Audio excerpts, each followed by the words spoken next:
নমস্কার, আপনারা দেখছেন খবর সন্ধান ইউটিউব চ্যানেল। এই সময় অর্থাৎ এখন সব খবরকে ছাড়িয়ে গেছে একটি বিশেষ খবর, নাকি কালবৈশাখী ঝড়ে লণ্ডভণ্ড দক্ষিণবঙ্গ, আরও বাড়বে দুর্যোগ। এমনই জানা যাচ্ছে আগামীকাল অর্থাৎ এখনও 48 ঘন্টা কিন্তু এই রকম দুর্যোগ চলতে পারে, ঝড় বৃষ্টি এবং সঙ্গে ঝোড়ো হাওয়া। দেখে নেওয়া যাক খবরটার মধ্যে কি রয়েছে। বলা হচ্ছে কলকাতা হঠাৎ কালবৈশাখীতে লণ্ডভণ্ড কলকাতা সহ দক্ষিণবঙ্গ।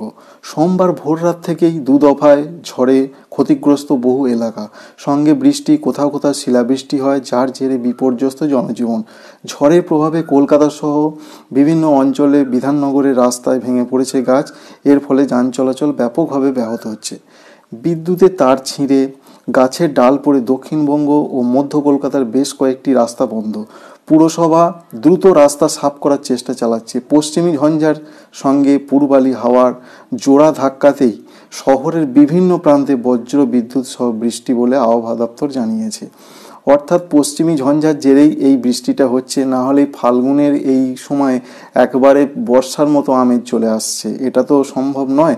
আর এর ধাক্কাতেই একেবারে যে দুদিন ধরে হাঁসফাঁস করছিল ওয়েদার গরমে, সেটা একবারে ওয়েদার প্রায় তাপমাত্রা 5 ডিগ্রি নেমে গেছে। এবং আরও কি বলা হচ্ছে না, সব থেকে বড় ব্যাপার হচ্ছে আগামী 48 ঘন্টায় পশ্চিমী ঝঞ্ঝার প্রভাবে আকাশ কিন্তু মেঘলা থাকবে, ঝোড়ো হাওয়া দেবে এবং বৃষ্টির পূর্বাভাস রয়েছে। ঝড় বৃষ্টির পূর্বাভাস থাকলো রবিবার। রাজ্যের পশ্চিমাঞ্চলের জেলাগুলিতে সন্ধ্যা পর্যন্ত বজ্রমেঘ তৈরি হয়নি, ফলে মনে হচ্ছিল যে আবহাওয়া দপ্তর পূর্বাভাস দিয়েছে, অথচ দেখা যাচ্ছে মেঘমুক্ত আকাশ, ঠিক বুঝে উঠতে পারা যাচ্ছিল না।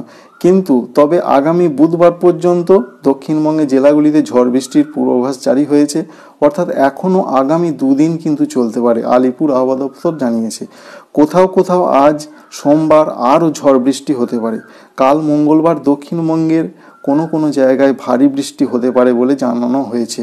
ঝড়ের গতিবেগ ঘন্টায় 40 কিলোমিটার ছাড়াতে পারে। বুধবার দক্ষিণবঙ্গের পাশাপাশি উত্তরবঙ্গের কোনো কোনো এলাকায় ভারী বৃষ্টি ও ঝোড়ো বাতাস বইতে পারে। অর্থাৎ বুঝতেই পারছেন, এখন আবহাওয়া কিন্তু আগামী 48 ঘন্টা কিন্তু দুর্যোগপূর্ণ চলবে। এবং এই খবরটি আপনি জানলেন, এবং যাতে সবাই জানতে পারে সবার সঙ্গে শেয়ার করবেন।